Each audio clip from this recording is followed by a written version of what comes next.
Autoline Daily is brought to you by Bridgestone. Passion for excellence. Here are today's top headlines. EVs need $70 a barrel to be viable. GM execs can fly business class again. And what happens when a 2009 Malibu smashes into a 1959 Chevy Bel Air? Up next, we'll be back with the news behind the headlines.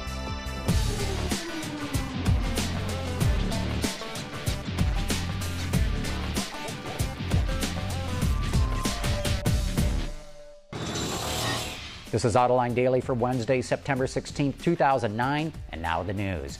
Yesterday, we reported on how electric cars dominated the displays at the Frankfurt show and how Nissan and Renault have made the biggest commitment to EVs of any automaker.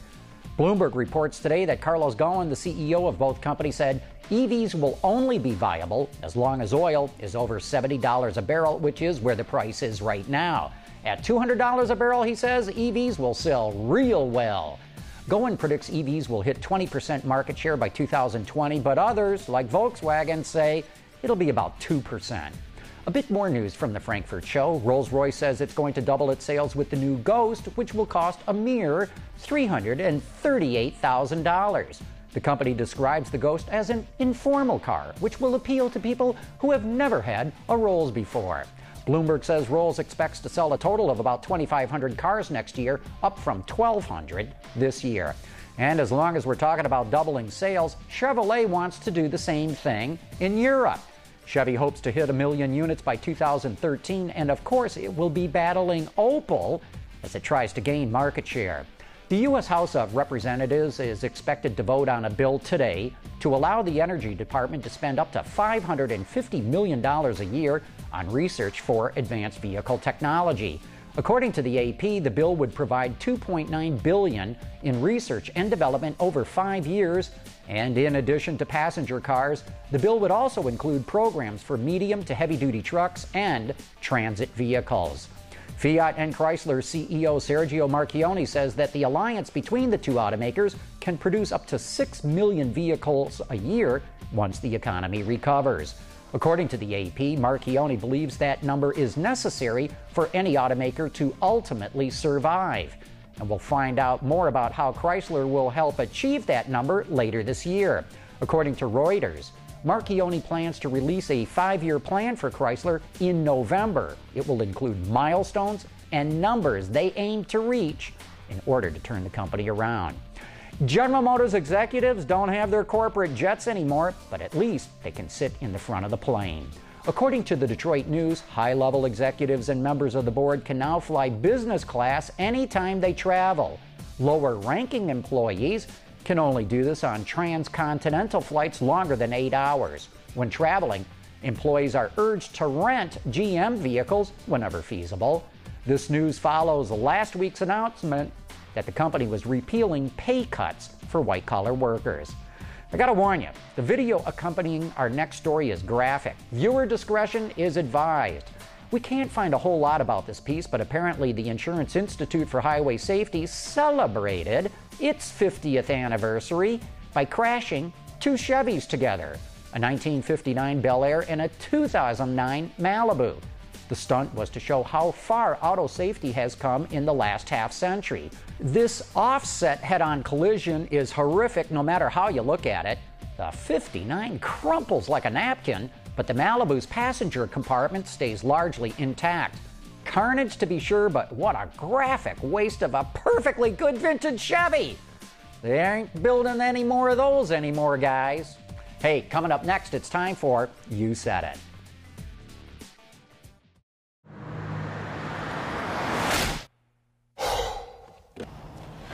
Changing tires out here could be dangerous, but with these tires, I don't need to worry.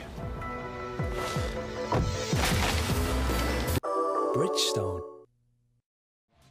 And now it's time for some of your feedback. This is You Said It, where I get a chance to respond to some of your comments and questions. John saw our report on the EVs at the Frankfurt show and wrote in to say, do you think anyone has given any thought to the laws of physics with regard to the EV's size? The pictures in the first half of the show brought 4 words to mind: golf carts gone wild. John, you're right. Some of those little EVs will not be allowed on public roads with posted speeds of over 25 miles an hour. And Jim Sawyer saw the picture we ran of Volkswagen's original 1-liter concept car and asked, "Remember Willie Messerschmitt's car from the late 50s or early 60s? This looks remarkably similar. Any idea of the mileage of that long-ago car?" Jim, you got a good memory. But you know, when you go for tandem seating in a lightweight aerodynamic car, it should not be too surprising that you end up with a similar design. And according to Wikipedia, the Messerschmitt would get about 64 miles to the gallon with its 250cc engine. Several of our viewers in Canada wrote in to say we didn't get the full story on Michael Bryant. That's the former Solicitor General in Ontario who was against street racing, but when a bicyclist grabbed his car, he tried to shake him off and ended up killing him. Wayne wrote in to say, "While I don't condone the driver's actions, it should be mentioned that the deceased had an earlier encounter with Toronto's finest during a domestic dispute, and he had been drinking heavily.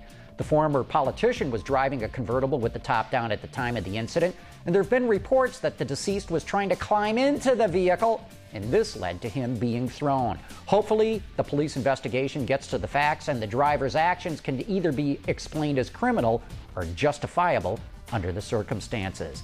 And Wayne, we really appreciate that update. Hey, before we go, I wanted to mention that next week, Monday, that's September 21st, we're having Tom Stevens, GM's Vice Chairman of Product Development, in the studio.